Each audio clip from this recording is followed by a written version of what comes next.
أعوذ بالله من الشيطان الرجيم ادع إلى سبيل ربك بالحكمة والموعظة الحسنة وجادلهم بالتي هي أحسن إن ربك هو أعلم بمن ضل عن سبيله وهو أعلم بالمهتدين وإن عاقبتم فعاقبوا بمثل ما عوقبتم به ولئن صبرتم لهو خير للصابرين واصبر وما صبرك إلا بالله ولا تحزن عليهم ولا تك في ضيق مما يمكرون إن الله مع الذين اتقوا والذين هم محسنون اللهم اجعلنا من المحسنين.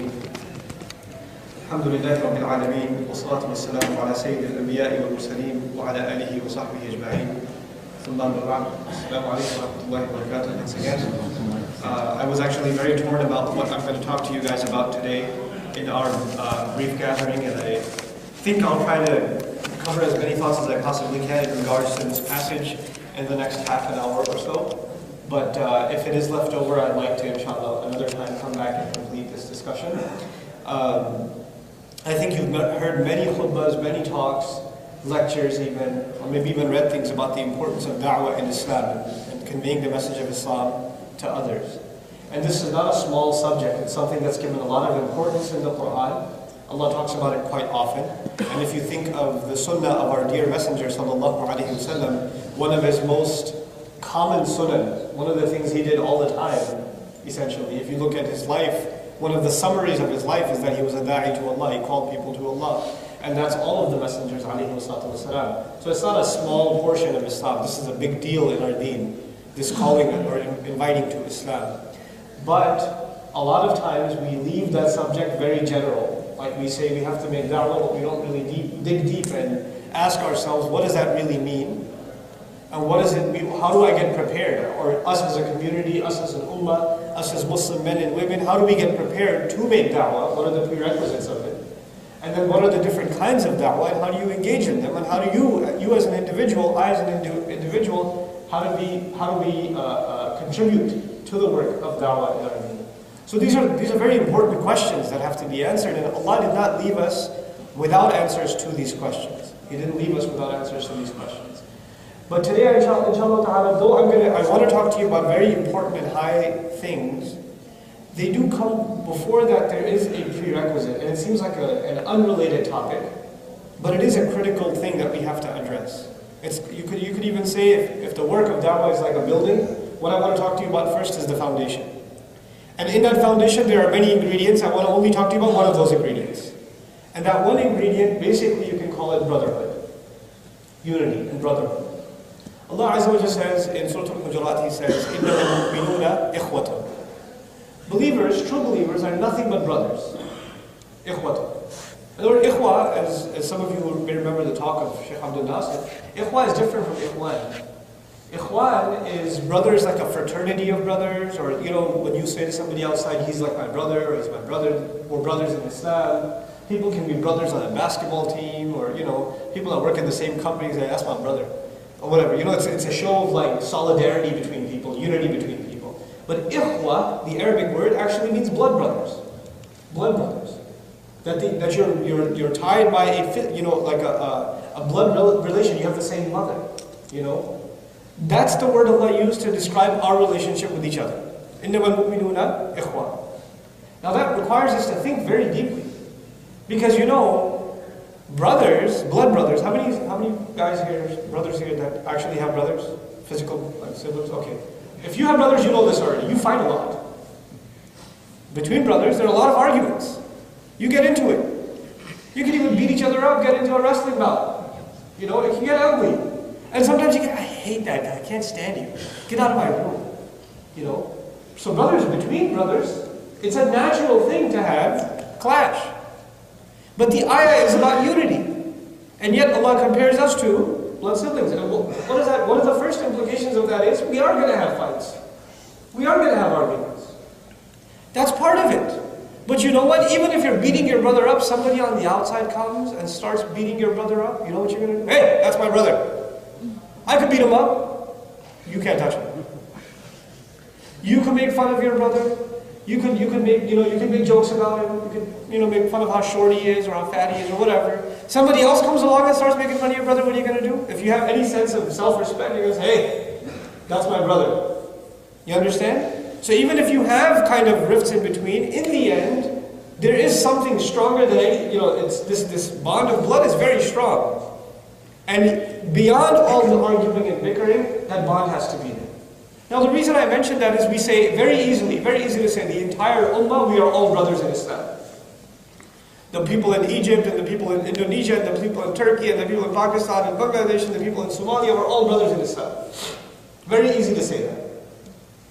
But, the litmus test, if you actually believe that those are brothers in Islam, how much like a brother, like a true brother, sincere brother, do you act with the person praying next to you? Very easy to talk about the guy living in Turkey and say, those people are my brothers in Islam. Those people in Somalia, those Muslims in China, they're my brothers in Islam. Very easy. What about the brother praying next to you? What about the guy you give dirty looks to when you're walking out of the masjid? He's not your brother? What happened then? So we know what we do. We think of the big picture, and we easily forget what is right in front of us. The proof of whether we think this ayah is true for us or not is not when you think of the international sense of the word, and people get all up in roar. I'll open up a can of worms for you guys. Like, you know how in masjids across America, there's this huge debate about when to do, when to start Ramadan, and when to do Eid, right? For example, should we go global sighting? Should we follow this country or that country? Should we go local sighting? And if you go local sighting, which state should we go with? Etc. There's all this fighting. And then some people argue, we have to have unity in the ummah, and that's why we have to pray the same way. I'm like, wait. Hold on. Don't bring up unity. Because if we're going to talk about unity, right now we're in a situation where we don't even have clean hearts towards each other, well, Eid or no Eid. Even in regular salawat, even in our regular interaction with Muslims, we have all these things that these judgments that we pass against the other Muslims, right? Now the thing of it is, I want to share with you, in this regard, I want to share with you a story. When I was in New York, in my college days, this must be the year 1873, I was in Brooklyn, right? I'm in Brooklyn, and I used to go to the masjid of Imam Siraj Mahal. You guys know what that is, right? So when I was back in the MSA days, before I could grow a beard, I knew Imam Siraj. Right? The thing to do was, if you want Imam Siraj to come speak at your MSA, you got to go to his masjid, and you got to go there at like 3 o'clock before Asr, and you got to wait there probably until Isha, until he hopefully shows up that day, if he's not traveling somewhere nationally or internationally. And you say, Imam Siraj, come on, we've been waiting all day, bro, come on. Hook us up. Our MSA tomorrow. What do you say? Lunch. We'll get pizza. And he was cool like that, so he would come, right? So I go to the masjid, and we're, a bunch of us brothers from the MSA, we go, and we're sitting there waiting for Imam Siraj to show up. And we see this kid, who's like really skinny, white kid, sitting in the corner, kind of looking around. This is after Jumu'ah, by the way. Imam Siraj didn't give the khutbah, so we thought maybe he'd come for Asr, maybe he'd come for Maghrib. So we spent the entire day waiting. We're doing our homework in the masjid, right? So we see this kid, he's kind of looking around. So we just went over, said salam to him, started talking to him. And he had a funny accent when he said, wa alaikum salam. We started asking, so, are you new to the area, or, live in Brooklyn? He goes, no, I live in Brooklyn, but another part. And so when I started talking to him, guess what we find out? He became Muslim earlier that day. That young man had taken Shahada earlier that day. And before that, you know what happened with him? He was a devout Christian, a very serious Christian. He was doing Christian studies, and he used to go to a church. But he didn't like something about the church.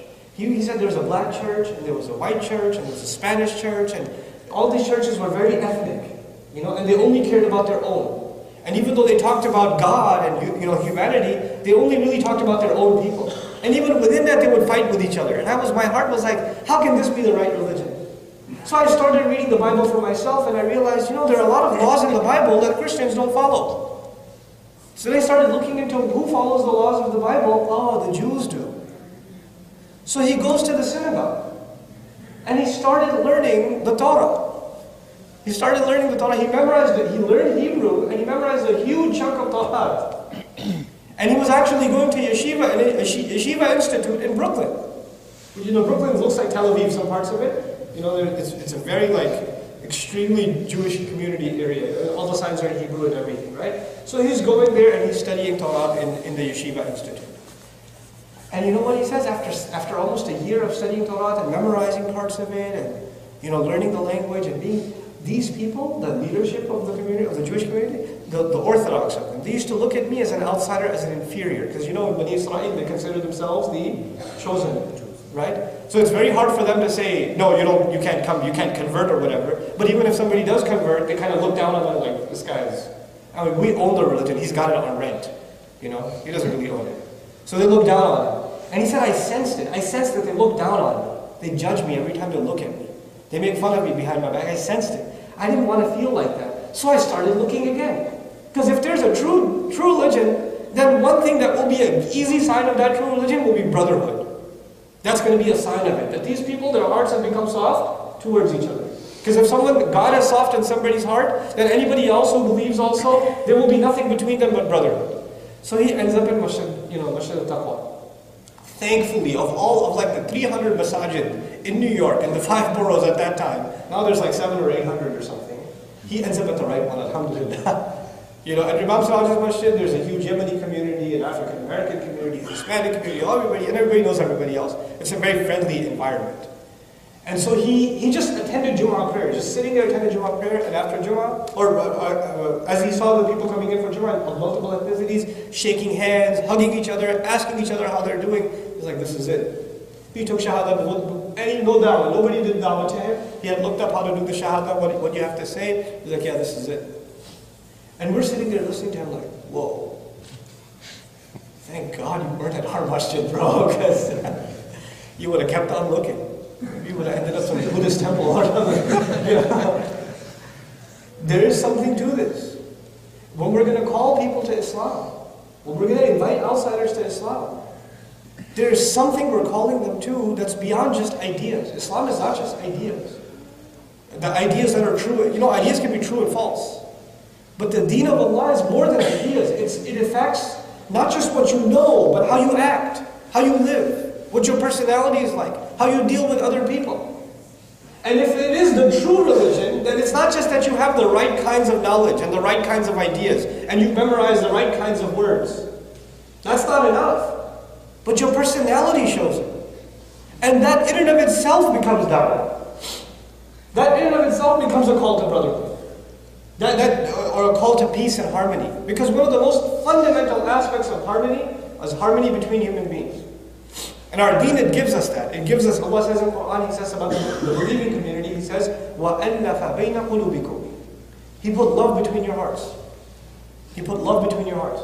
Now think about that. Allah said about you and me, the believers, that He put love in between our hearts. What is the only basis of that love? What's the basis? What is the reason for that love? Why would I love you? I don't even know you. I'm not from the same country as you. I don't speak the same language as you. I'm not the same age as you.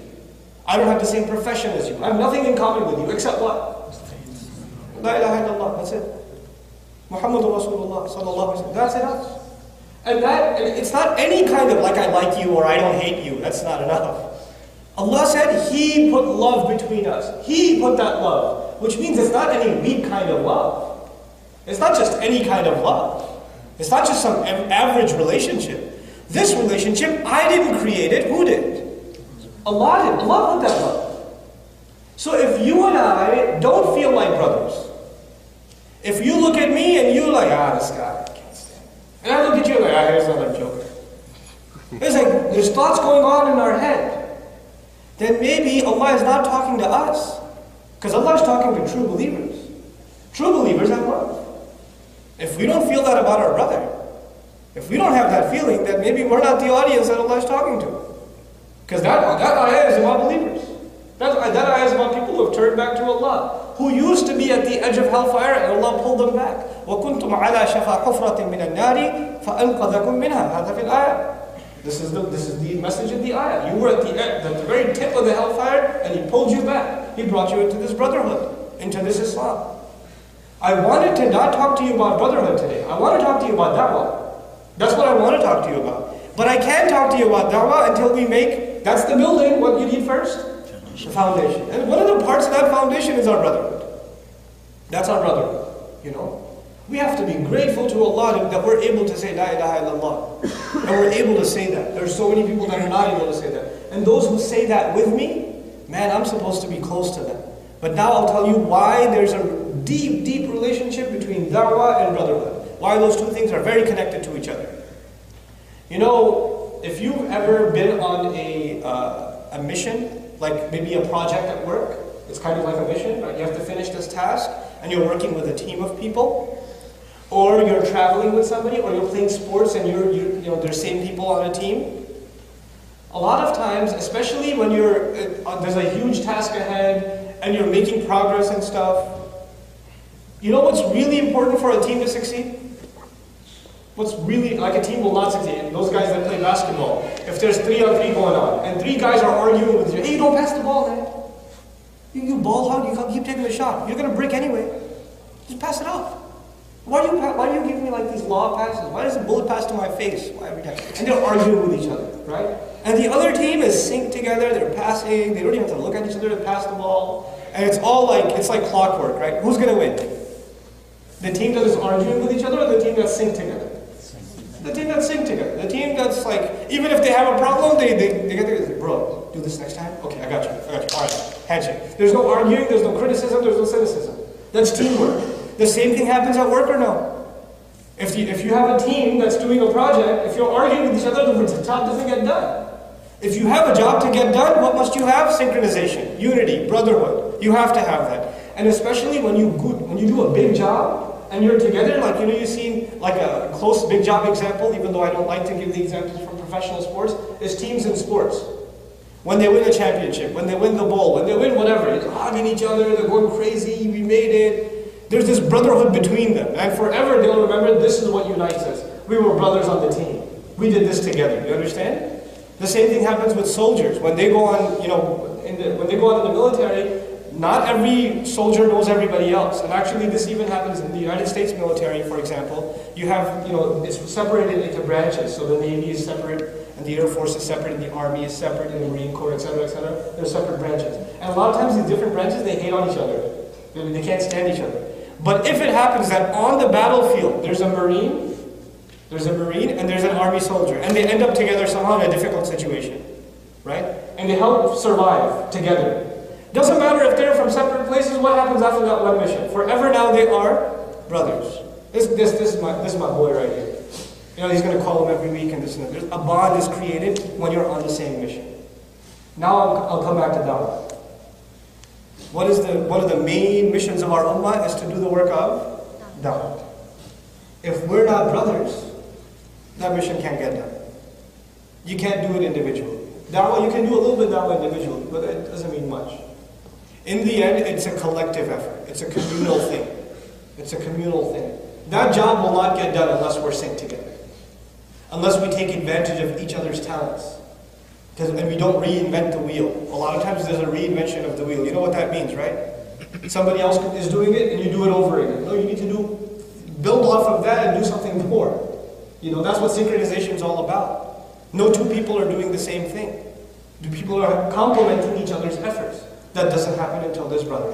So now I want to give you some idea, at least in these last 15 minutes or so, I want to give you some idea of some aspects of da'wah that are not often talked about.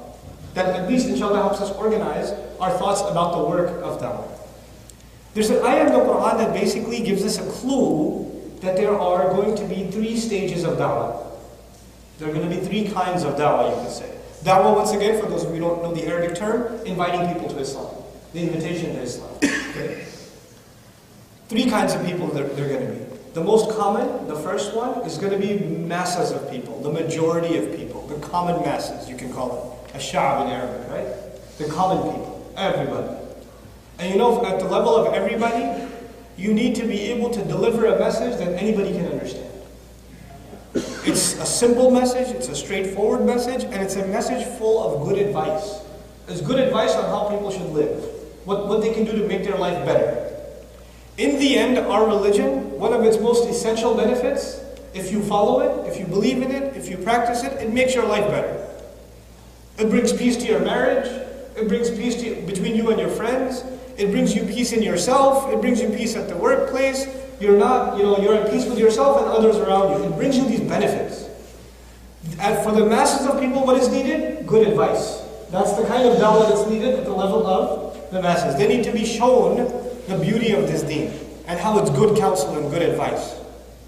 As I talk about da'wah today, I want you to remember how many kinds of people? Three kinds of people. But I also want you to remember that da'wah is two parts. So at every one of these levels, there's two parts. And those two parts are speech and action. For a da'i, for someone who invites people to Islam, they have to have good speech and also good action. If you have good speech and your action doesn't show it, like I talked to you about brotherhood and somebody comes up to me afterwards and says, get away from me, bro. I won't talk to you. Even though I call him bro. Right? If I do that and my actions don't reflect my speech, it's useless, it's pointless. It has no weight, it has no credibility. Our speech has to be there, we should say the right thing, and we should also act. Allah tells us this about da'wah in the Quran, by the way. وَمَنْ أَحْسَنُ قَوْلًا مِمَّنْ دَعَا إِلَى اللَّهِ وَعَمِلَ صَالِحًا وَقَالَ إِنَّنِي مِنَ الْمُسْلِمِينَ. هذه هي الدعوة. This is what da'wah is. You call to Allah and you act righteously. There's speech and there's action. Okay, so the first kind of people was common masses. And common masses need to hear good advice. The Quran's term for good advice is al-maw'idha al-hasana. The Quran's phrase is al-maw'idha al-hasana. What that means is a good sermon, a good counsel, good advice. Relevant advice. That's one. Number two. In every society there's common people and then there are, you can call them the leaders of that society. But I don't mean in the political sense only.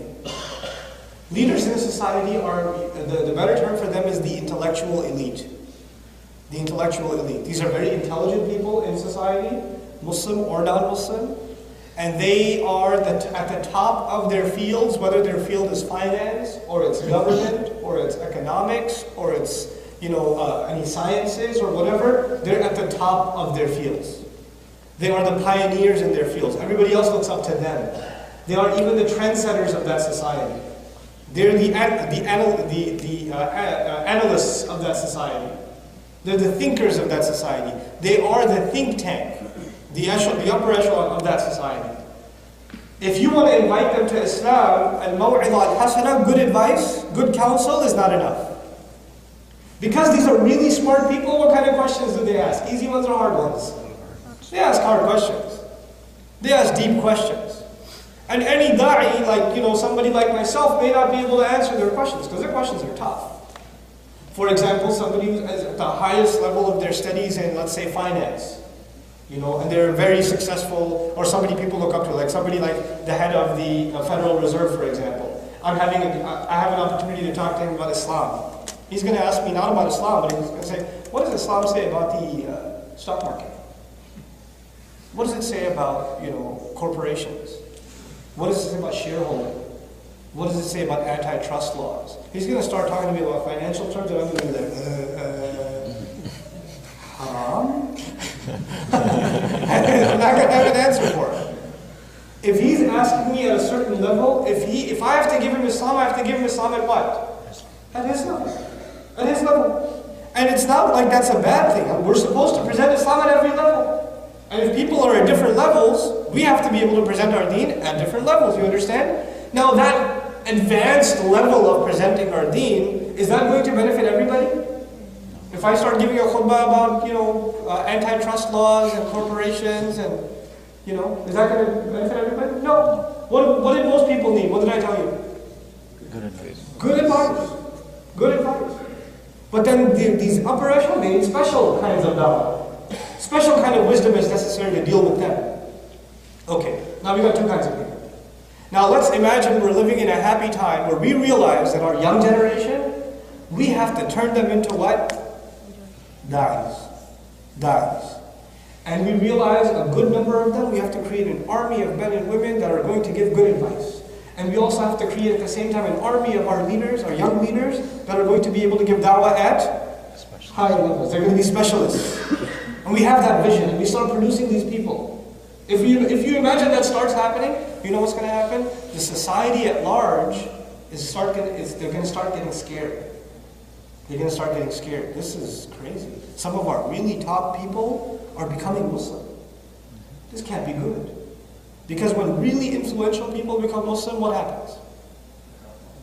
They don't, it's not just them that become Muslim. Their co-workers say, hey, what's this Islam thing? Tell me about it. And people who look up to them say, he became Muslim, what am I doing? I should become Muslim too. You understand? So it starts having an effect. Now, why would anybody become afraid of Islam anyway? I'm saying that when this happens, when da'wah is being done, common people are appreciating the advice of Islam, really influential people in society are starting to become Muslim. Why would anybody be afraid of Islam anyway? Why would they say this is a threat? Why? That question is very important to ask. Because our deen, it has two goals. In dunya, in this world, the goal of our religion is justice. In the akhirah, in the next life, the goal of our religion is success. What our deen gives us in this world is what? Justice. Justice. Justice between man and woman. Justice between the slave of Allah and the master. Justice between business partners. Justice between the government and the people. Justice between, the employers and employees. It's justice across the board. Guess who hates justice? People who take advantage of injustice. Injustice. For example, I'll give you a small example. You know who, if Islam started getting stronger in this country, you know who one of our biggest enemies would be? Budweiser. Honestly. You know why? Because our deen teaches us the injustices that spread because of what evil? وَإِثْمُهُمَا أَكْبَرُ مِنْ نَفْعِهِمَا. The entire casino industry in Las Vegas would hate Islam. Budweiser would hate Islam. The pornography industry would hate Islam. Are these small industries? No, these are multi-billion-dollar, trillion-dollar industries. We would create some very powerful enemies if we started making Islam a force. If Islam started becoming influential. Do you think they're just going to sit there and wait for us to get stronger and stronger? No. Those that take advantage of injustice, they will produce their own response. They will find their way of stopping this da'wah. And they do many things, and we'll inshallah, at another occasion, I'll talk about what they do to try to destroy or to do the work, undo the work that we're trying to do. By the way, I'm talking about all of this, and how much of this is actually happening right now? How many da'is are we producing? And how many people that can speak at the intellectual level are we producing? Is this really happening right now at the organized level? No, this is all theory right now. We need to know this so we can put our heads together and get to work. Because this ummah has work to do, But anyway, you know what they do? If you reach this level, then what they do is they produce these talkers, very eloquent, very sharp talkers, whose only job is to talk trash about Islam. On the radio, on TV, on every media possible, their job is to show people how evil Islam is, how ugly Islam is, how crazy Islam is. That's all they're going to do. And by the way, we haven't even done our work, but they've already done theirs. We've already got those pit bulls in the media. We've already got those enemies in the media. Right? SubhanAllah, we're falling behind. They're like, they're 3 steps ahead. They're like, in case they get further, we should be ready already. And what this does is, it keeps the masses of people not to take the good advice. Because before they hear the good advice, what did they hear about Islam? That it's evil. That Sharia law is going to hurt. Right? That's what they hear first. They don't hear our message first. And that's our fault, actually. If Muslims have been in good number in this country for 2 or 3 decades, our da'wah should have been way further than it is right now. Every household in this country should have known what Islam is. In one way, shape, or form or another. Not from anybody else, from us. They should have known it from us. That's our failure. But it's still not too late. We're still breathing air. Allah has still given us an opportunity to get our act together. So now they produce these arguers, these debaters, these experts on Islam that are going to attack every aspect of our deen. To respond to those fools and to put them in their place, we need to produce a third kind of da'i. There's a kind of da'i that gives general advice, there's a kind of da'i that speaks to the intellectuals, and there's a kind of da'i that specializes in debate. He specializes in the arguments that are made against Islam, and he puts them in their place. He humiliates them. Just like they try to humiliate our deen. Fire with fire. That's a special kind of da'wah. These are 3 projects of da'wah that we need to work on. But what did I tell you is at the bottom? What's the foundation? Brotherhood. Brotherhood. If we truly have brotherhood, we can sit together and think about this stuff. And say, what do we do? There's this young man in our community, there's this young sister in our community, she's teaching at the Sunday school, she's volunteering with the youth program. I think she would be good in this area of da'wah. We need to help her become that. And then she can inspire other young girls to do that. She can become, a carrier of a good message to women across the country. If we're going to really carry da'wah in this country, we have to make da'wah to women. And to really make da'wah to women, who do you need? Women da'iyat. We need them. There's a need for them. If I talk about the benefits of hijab or this or that, they're going to say, you can. Yeah, figures. Right? But if a woman speaks about it, if she stands up and talks to other women about why she's wearing the hijab, why she's a Muslim, why she's not oppressed, why Islam actually may give her freedom. It didn't enslave her, it gave her freedom. Before Islam, she was enslaved. After Islam, she feels free. If she starts talking like that, then you're creating a serious wave into society. But we're not going to be able to invest in our people unless there's brotherhood first. Now, the final 2 cents I want to share with you. I gave you 3 concerns in da'wah. Can you remind me what they were? What's the first area of da'wah? General message. Second area of da'wah? The intellectual elite. And third area of da'wah? Debaters. Specifically debaters. And within each of these layers, within each of these areas of da'wah, there are specializations. Like within general masses, we need da'i specifically for teenagers because they got weird problems that a specialist has to deal with. Who's going to talk to teens? I can't talk to teens. People think I can, I can't. I don't know. They're on a different planet at this point as far as I'm concerned. Abdul Rahman can talk to teens, I think. A lot better than I can. But I'm just I'm lost. Not the show, guys, not the show. Then there's the da'wah to men. There's da'wah to women. There's da'wah to families. There's da'wah to parents. There's da'wah to children. There's da'wah to our seniors. There's da'wah to the Christian community. There's da'wah to the Jewish community. There's da'wah to the Hindu community, the Buddhist community, the agnos community, the atheist community. They all need maw'idah hasana. They all need it. They all need good advice. And then when you get to the intellectual level, there are different specializations, and we need specialists in each of these areas. And when it comes to debate, there are people who are debating against Islam from a political point of view, they're debating against Islam from a hadith point of view, from a Quran point of view, from a Sharia point of view, from a social justice point of view. They have these different angles from which they attack Islam. From a historical point of view, they'll attack whether the Quran is the same Quran from the time of the Prophet or not, and they'll make documentaries about it. We need responses from each angle. And mashallah, we have the manpower. We really do. We have the manpower. And we have amazingly talented, intelligent youth that can become resources. They can become, treasures for the ummah. They really can. We have to invest in them. I'll give you just one example of it and I'll conclude. Some time ago I met this young guy. Did I tell you about Kevin? Any talk before? I never told you about Kevin? Kevin's a good friend of mine. I met him in Chicago. I was teaching an Arabic class in Chicago, and I met this young brother named Kevin McAdoo, who had become Muslim in college. He went to University of Chicago, philosophy major, wanted to go to law school after that, and he had a 4.0 GPA in philosophy. Okay, and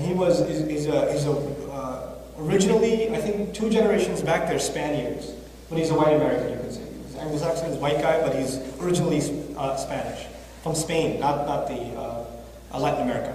Okay, so this guy gets a 4.0 GPA in philosophy, hardcore atheist. He used to have a video blog about atheism and how stupid people are that believe in God. That's what his video blog used to be on YouTube. And he had like hundreds of thousands of hits on it. Senior year of college, he became Muslim. Senior year of college, and he became Shia first. He was given dawah to Islam by a Shia guy in college, and he became Shia. And he was a Shia for 2 years. And then on his own research, he became Sunni. No Sunni gave him dawah. Muslim talk. He just on his own research, he said, no, this is the right way. And he became a Sunni. And then he started another video blog. And that was about how stupid atheists are. Right? And how dumb their arguments are, and how stupid he used to be, and etc. Hundreds of thousands of hits again. And you know what? Atheists leave death threats on their trolls at the bottom of his video. They leave death threats against him.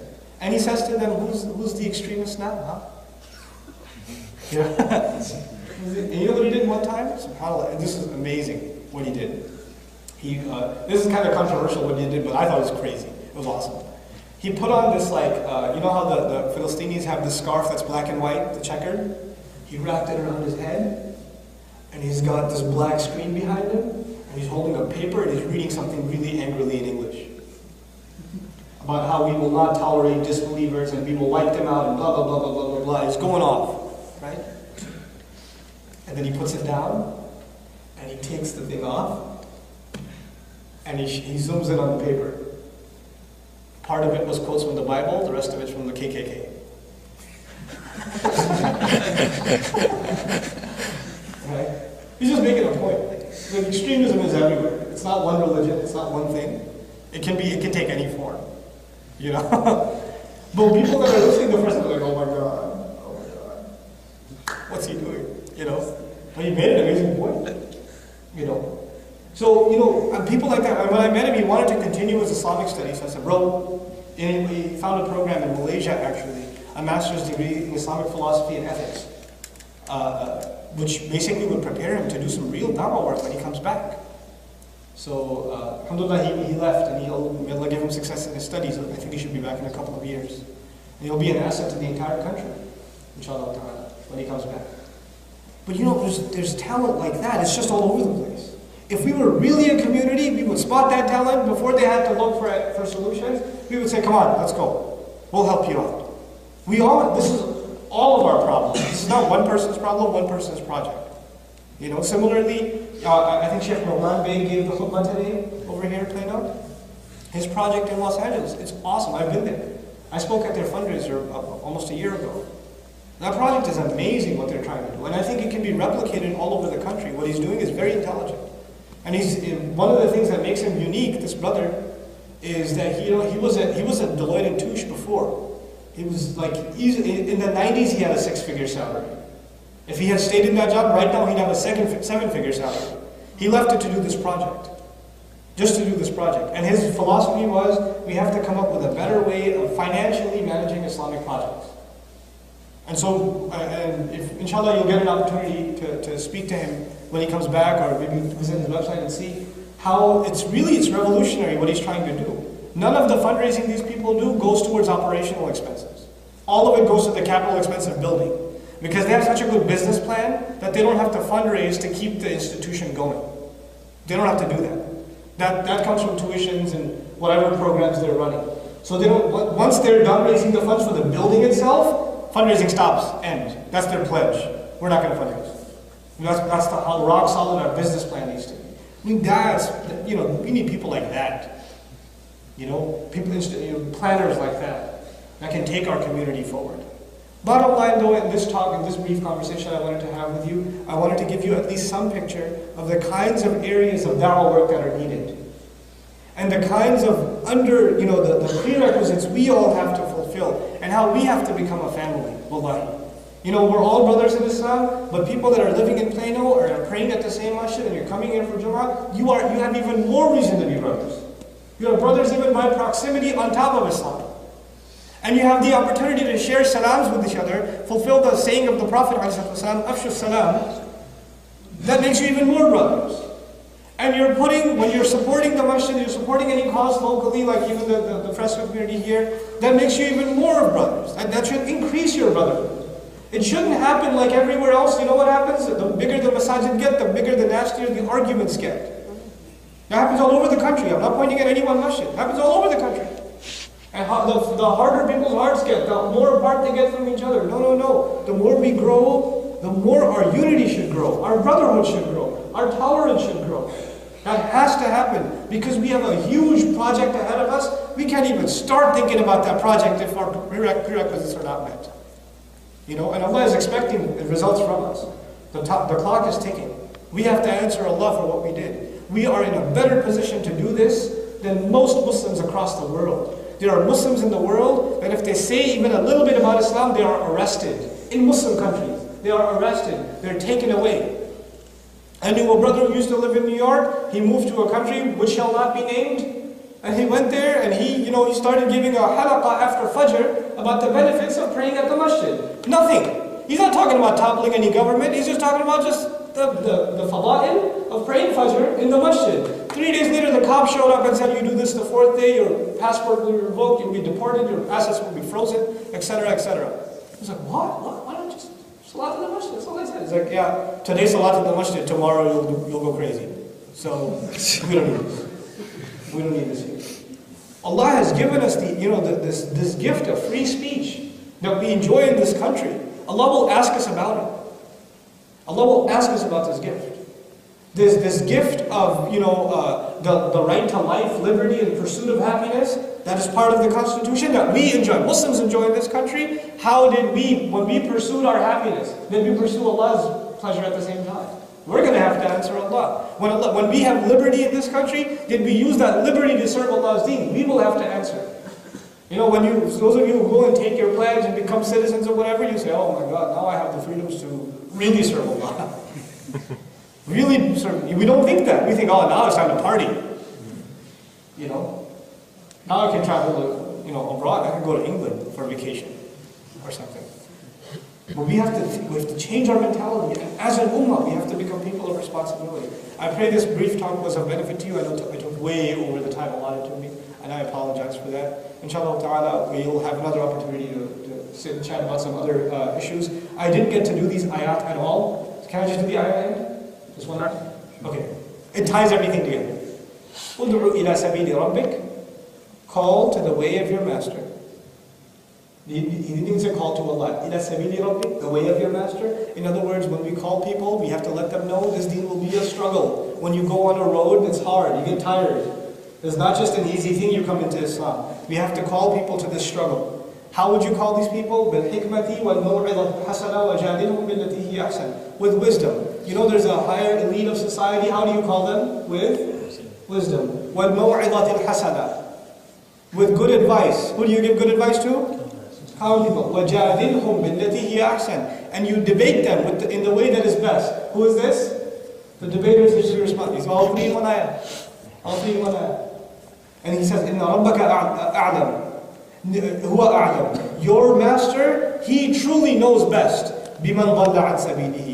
About who's been lost or who's misguided from his path. Allah knows. In other words, when you do da'wah, don't expect people to become Muslim. Allah knows who's guided and who's misguided. That's not your job. Your job is to do da'wah. وَهُوَ أَعْلَمُ بِالْمُهْتَدِينَ. And he knows who are committed to guidance. You don't worry about that. You just do the calling. You just do the work of da'wah. The results are with Allah. What an amazing way Allah summed the entire philosophy of da'wah together in one ayah. This, by the way, is surah number 16. Those of you who would like to read the passage yourselves, the entire passage is very powerful. Surah number 16, and this is ayah number 165. 165. With that I conclude. Barakallahu li wa lakum fil Qur'an al-Hakim wa nafa'ni wa iyyakum bil ayati wa dhikr al-Hakim. Assalamu alaikum wa rahmatullahi wa barakatuh.